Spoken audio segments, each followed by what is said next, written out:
Hello, my dear students. I'm Mukesh Bharti, and today we are going to study about the precautions of income method for calculating national income. है ना कि जब हम national income calculate करते हैं income method से तो हम कौन कौन से प्रिकॉशंस होते हैं, कौन कौन से सावधानियां होती हैं जिन्हें हमें ध्यान में रखना पड़ता है. ओके, सो स्क्रीन पे आपके सामने वो सारे प्रिकॉशंस लिखे हुए हैं, वो सारी सावधानियां हैं जिनको हमें ध्यान में रखना होता है. प्रिकॉशंस का बच्चों देखो यहाँ पे सिंपली आपको ये ध्यान रखना है कि कौन कौन सा जो आइटम है जिनका वैल्यू हमें क्या करना है नेशनल इनकम में ऐड हम कर सकते हैं, यानी टू बी एडेड, और कौन कौन से आइटम का वैल्यू हमें नेशनल इनकम में नहीं ऐड करना है, उन्हें हमें अवॉइड करना है ताकि इन्फॉर्म नेशनल इनकम का वैल्यू सही निकले. सो प्रिकॉशंस में सिंपली देखना है कौन कौन से आइटम के वैल्यू को हमें इंक्लूड करना है, कौन कौन से आइटम्स के वैल्यू को हमें इंक्लूड नहीं करना. This is what we have to see. तो चलो बच्चों, सबसे पहले नंबर पे हम लोग आते हैं. हमारे पास क्या है, ट्रांसफर इनकम के बारे में हमें देखना है.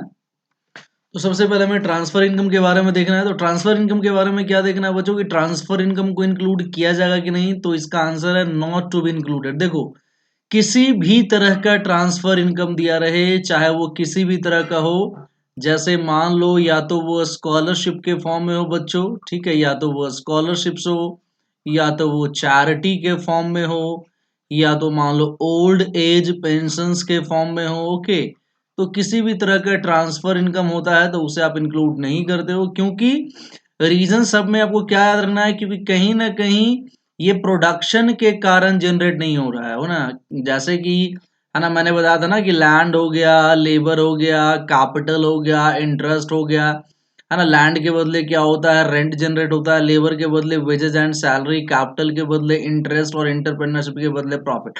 तो ये सब फैक्टर पेमेंट्स होते हैं और इन्हीं को इंक्लूड किया जाता है नेशनल इनकम में. जो ट्रांसफर पेमेंट होते हैं, जो विदाउट प्रोडक्शन प्रोसेस जनरेट होते हैं, without rendering any factor services generate होता है ना. तो स्कॉलरशिप बच्चों को पढ़ने के लिए चैरिटी दान में दिया जाता है. जितना भी कंट्री में ओल्ड लोग हैं, ओल्ड पीपल हैं, बूढ़े लोग हैं, उनको पेंशन दिया जाता है. तो बिना काम किए मिलता है उनको, बिना मेहनत किए मिलता है, बिना प्रोडक्शन किए मिलता है. That is why it's not included. दूसरा देखते हैं बच्चों, जितने भी विंड फॉल गेन्स होते हैं, विंड फॉल गेन्स मतलब अचानक से आपको बहुत सारा पैसा मिल जाता है.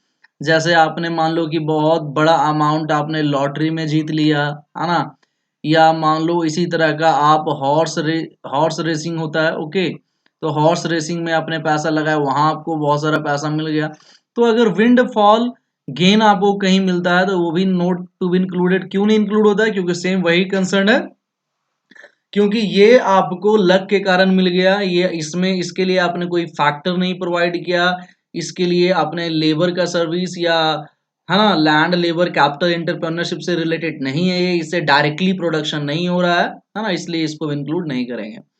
तीसरा में कैपिटल गेन्स को भी इंक्लूड नहीं करते हैं. कैपिटल गेन्स का मतलब क्या होता है बच्चों, कैपिटल गेन्स की बात करते हैं, इसका सिंपली मतलब है, मान लो आपके पास प्रॉपर्टी है और उसका वैल्यू बढ़ गया, या आपने शेयर्स वगैरह खरीद रखा है, उसका वैल्यू बढ़ गया, या आपने सेकेंड हैंड गुड्स वगैरह खरीद रखा है, उसको आपने बेचा, है ना, सेकेंड हैंड गुड्स को आपने सेल किया. तो इस तरह के गेन्स को हम बोलते हैं capital gains. Okay, capital gains को भी आप इंक्लूड नहीं करते हो, क्योंकि ये सिर्फ प्राइस बढ़ने के कारण होता है या सेकेंड हैंड गुड्स के कारण गेन होता है. करंट ईयर के प्रोडक्शन में इनका कोई कंट्रीब्यूशन नहीं होता है, या ये डायरेक्टली प्रोडक्शन प्रोसेस से रिलेटेड नहीं होता है. इनकी इनकी वजह से डायरेक्टली गुड्स एंड सर्विसेज का प्रोडक्शन नहीं हो रहा है, इसीलिए कैपिटल गेन्स को भी आप इंक्लूड नहीं करते हो. फोर्थ देखो, इनकम टैक्स को भी, इनकम टैक्स का मतलब डायरेक्ट टैक्स, इसको भी इंक्लूड नहीं करते हैं. रीजन क्या है बच्चों की देखो, कोई भी इंप्लॉइज होते हैं तो उनको कंपनसेशन मिलता है, उनको वेजेस एंड सैलरी मिलता है. ओके, तो एक compensation of employees income method में आपने पढ़ा होगा, और कंपनसेशन ऑफ एम्प्लॉइज में से ही ये लोग क्या करते हैं, इनकम टैक्स पे करते हैं. तो कहीं ना कहीं क्या होता है कि compensation of employees already income method में इंक्लूडेड होता है, तो आप उसी में से आप इनकम टैक्स पे करते हो, तो इसको सेपरेटली आप ऐड नहीं करोगे. अगर इसको भी ऐड कर दोगे तो कहीं ना कहीं एक बार इसमें भी इसका वैल्यू इंक्लूड हो जाएगा, इसमें डबल काउंटिंग का प्रॉब्लम यहाँ पे हो जाएगा. ओके, नेक्स्ट हमारा क्या है बच्चों, income from sale of goods of मतलब सेकेंड हैंड गुड्स को सेल करने से जो इनकम मिलता है। So when you sell second hand goods and you get income, तो इसको भी नहीं लेते हैं, क्योंकि जिस ईयर में इनका प्रोडक्शन होता है उसी ईयर ये नेशनल इनकम में इंक्लूड हो जाते हैं। वैल्यू एडेड मेथड में बताया था, मान लो 2019 में कोई गुड्स प्रोड्यूस हुआ तो इनको 2019 के ही नेशनल इनकम में ऐड कर लिया गया। अब 2020 में सेकेंड हैंड गुड्स बन चुके हैं तो इस ईयर के प्रोडक्शन से ये रिलेटेड नहीं है, इसलिए इनको हम इस ईयर के नेशनल इनकम में इंक्लूड नहीं करेंगे। ओके, 6 हमारा हो गया कमीशन और ब्रोकरेज। हो किसी भी तरह का कमीशन हो, या तो सेकेंड हैंड गुड्स को सेल करवाने के लिए कमीशन लिया जा रहा है, या शेयर्स वगैरह को खरीद बिक्री करने के लिए कमीशन लिया जा रहा है, तो इस तरीके की कमीशन या ब्रोकरेज को आप इंक्लूड करते हो। क्योंकि ये जो कमीशन है या जो ब्रोकरेज लिया जा रहा है, ये क्यों लिया जा रहा है? क्योंकि कमीशन एजेंट या ब्रोकर लोग आपको सेल करवाने के लिए क्या प्रोवाइड कर रहे हैं? ये लोग अपना सर्विस आपको दे रहे हैं, और सर्विस के बदले ही ये कमीशन या ब्रोकरेज आपसे ले रहे हैं। तो कहीं ना कहीं ये प्रोडक्शन ऑफ सर्विस से रिलेटेड है, ये फ्री में नहीं लिया जा रहा है। Service is being provided for this commission और brokerage, that's why it's included in national income. 7, the imputed value of factor services. देखो, जितना भी फैक्टर सर्विसेज प्रोवाइड किया जा रहा है, जो कौन कर रहा है? ओनर्स प्रोवाइड कर रहा है।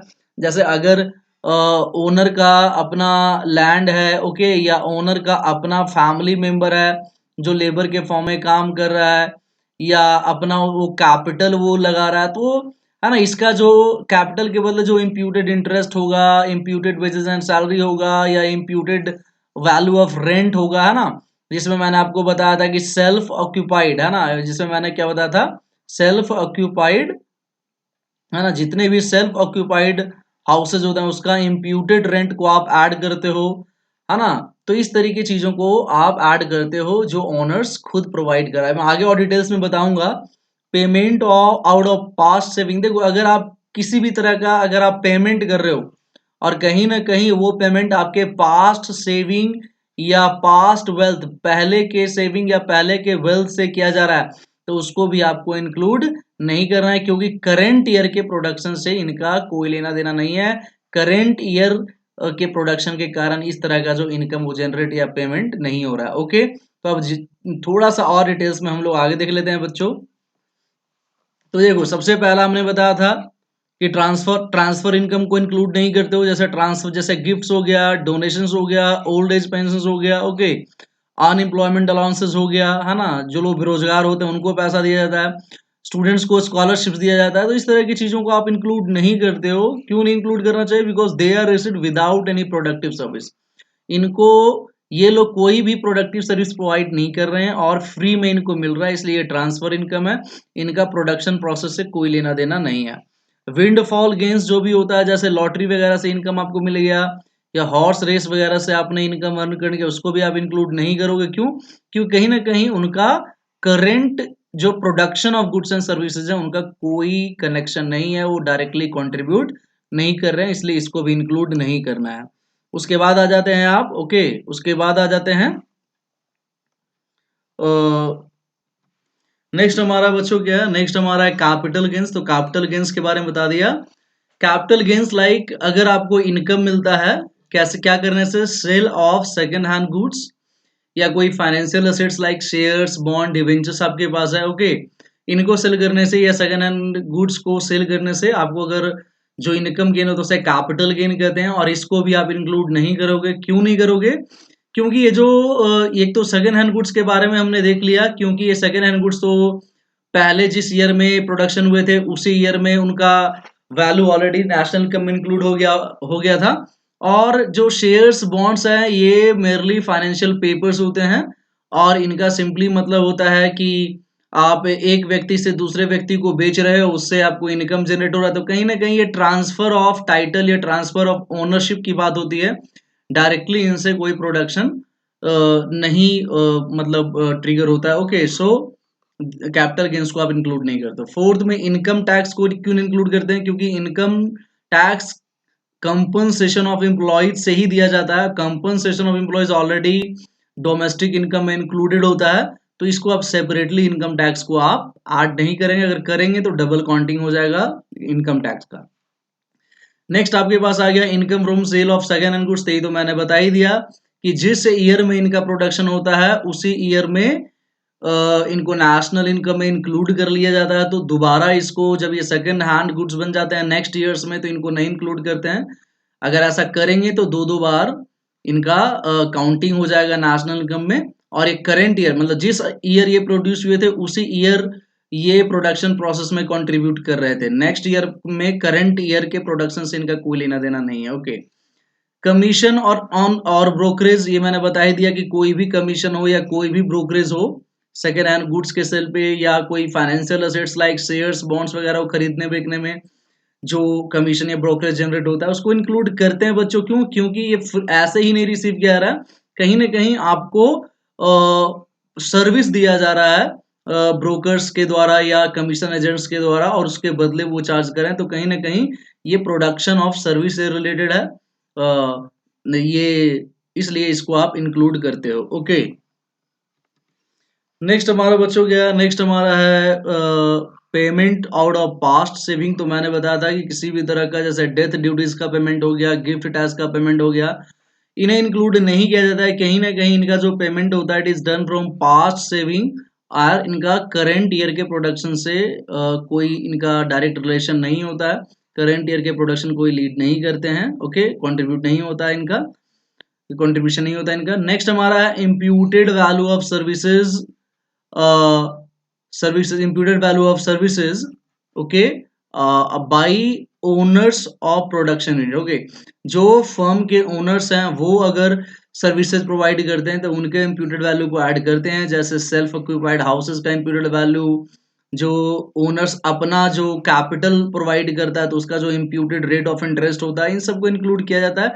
क्योंकि कहीं ना कहीं इन सब का current flow of goods and services, current year का जो प्रोडक्शन होता है गुड्स एंड सर्विसेज का, उससे रिलेशन होता है। ओके, ये सर्विसेज के बदले ही इनके बदले सर्विसेज एंजॉय किया जा रहा है, सर्विसेज प्रोड्यूस किया जा रहा है। ओके, इसलिए इनके इम्प्यूटेड वैल्यू को ऐड किया जाता है। तो इसी के साथ ये जो प्रिकॉशंस थे हमारा ये समाप्त होता है बच्चों। ओके, तो अगर आपको ये वीडियो समझ में आ गया हो तो आप इसको लाइक करें, शेयर करें और चैनल को सब्सक्राइब करें ताकि आगे का जो भी वीडियो मैं बनाता हूं वो आपके पास पहुंचता रहे। So thank you for watching this video students, thank you very much.